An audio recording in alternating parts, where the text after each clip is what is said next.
is in the end probably some of that, but to get there, you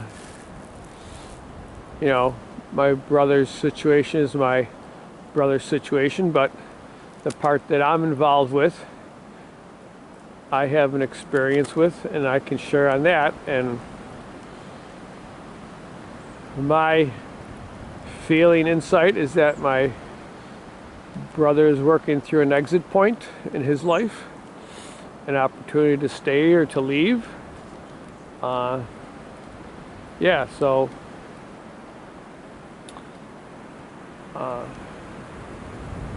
like I said, last week was processing, this week is more witnessing of that situation for him.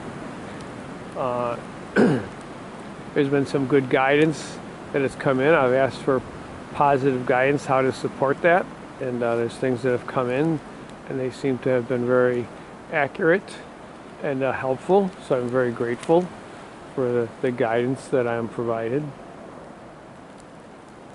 And it feels like, at least temporarily, I'm in a position now where, like, I went to Contact Improv class last night. I'm, scheduled a Tantra Yoga session for the weekend. I'm feeling that I am healthy enough, like not spewing snots and spit on everybody, that I'm healthy enough that I can start interacting with people in situations like that again. So those things really do help me to align and ground. So I feel much lighter now that I can schedule those, and I look forward to those, and I don't feel so contracted and condensed.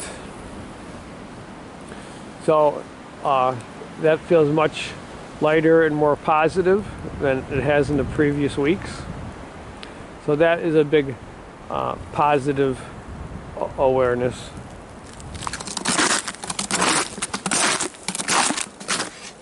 In the 70s, when we were kids, the coveted Christmas present to get our dad was a carton of cigarettes. Like, he smoked, right? So not just a pack, but a carton, and you'd wrap it up in Christmas paper from you. Whoever got to select that gift was always excited, because that was like Dad's favorite gift. Retrospect, did smoking kill him? Maybe not directly, but it probably, caused him a lot of medical issues along the way. So I tell that story because my brother's a diabetic, and he wants a bag of goldfish snuck into the hospital. So, I'm pondering, like, what's my responsibility in this situation, right? So, I prayed and I meditated. They say praying is how you talk to God, meditating is how you listen to God. So, interesting enough, what had come in, and when things make you laugh, it means you're getting closer to the truth. So this is what came in. And I'll have to be honest here, I explained this to my brother exactly like this, like in the third person, not me, but what came in was that they were going to make the bag of goldfish therapy food instead of comfort food. So it was going to be a pathway for his new life, because he put out that he said he wanted his life back, but what he needs is to step into his new life. That's what I've been told by spirits and stuff looking into that.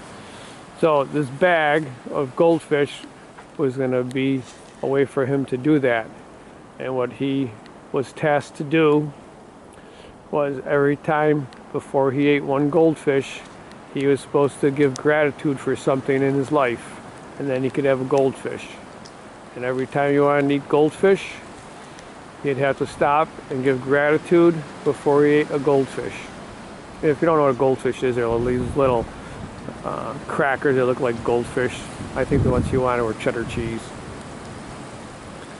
And it made me laugh when I heard that. I go, really? It's like, he wants a new life. All he has to do is give gratitude, and he eats a goldfish, and he can have a new life. Like, how crazy is that? Like, the simplest yet the hardest thing in the world, right? Like, if I can stop and be grateful for something, and then boom, you have a new life. So I explained that all to him. I left the bag with him. I don't know, will he do it? But I spoke my piece, and that's kind of where a lot of this throat, chest, sinus stuff is speaking my piece in a way that isn't angry and hurtful, but yet perhaps insightful and helpful. Wow, I didn't even say those words. Those just kind of like just popped right in and came out before I could even think about them. Yeah, and the other thing he wanted was what was it? Peanut M&Ms. And I said, Jeff, you're diabetic. The chocolate isn't good for you, isn't there like just plain nuts? He goes, well, there's some cashews. And before he even responded with cashews, what was in my mind, and that's what brought that conversation up, was our dad loved cashews. Like that was like the second,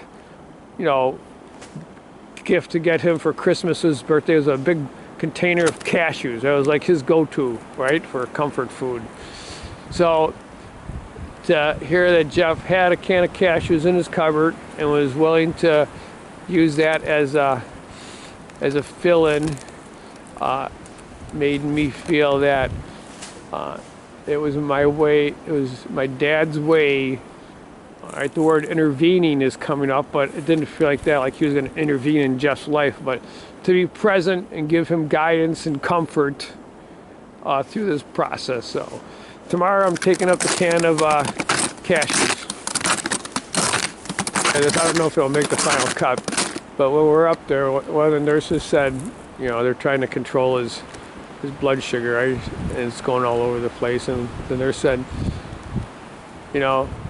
someone like sneaking you like birthday cake. And she told the story about how one of her patients, they're doing really good, and then one day his blood sugar was crazy. And she said, what the hell's going on? And the wife had to admit that she snuck a piece of birthday cake in and gave it to him. It made his blood sugar go crazy. So, interesting little thing. When I was up there today, he has this planner, little notebook type planner that he keeps all his stuff in that he has to do for the upcoming weeks. And we've had to go through and reschedule stuff numerous times because he's still in the hospital or whatever.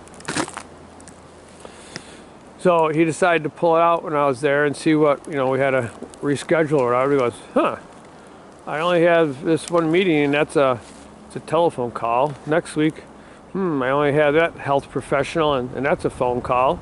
Following week, there's nothing. Following week, there's nothing. Following week, there's nothing. I go, see, Jeff? It's an open template. It's your new life. There's nothing there. Step into it. So, as crazy as that sounds, it felt, and it was kind of like a sign to me that he was being provided this new life, and they're clearing the way for him. And Tminus42 or getting into the 40s, so it's gonna be like halfway through this prep period pretty soon, and it's just been intensely crazy. All the stuff that I would not have expected to be going on in preparation for March. I can sure say that, yesterday and definitely today, it just feels so much lighter, so much lighter. Still, not connecting to myself and grounding like I have been able to do in the past, but so much lighter. And let's just, even if it's not lighter, just let's say less contracted into the survival and tribal type of energies. So I am grateful for that too. That's releasing a bit. And then maybe we'll work up into the heart and the throat and the third eye chakras, if that's going to be open a little bit more, and see what other great things are out there. All right, my fingers are pretty cold. I'm closing up.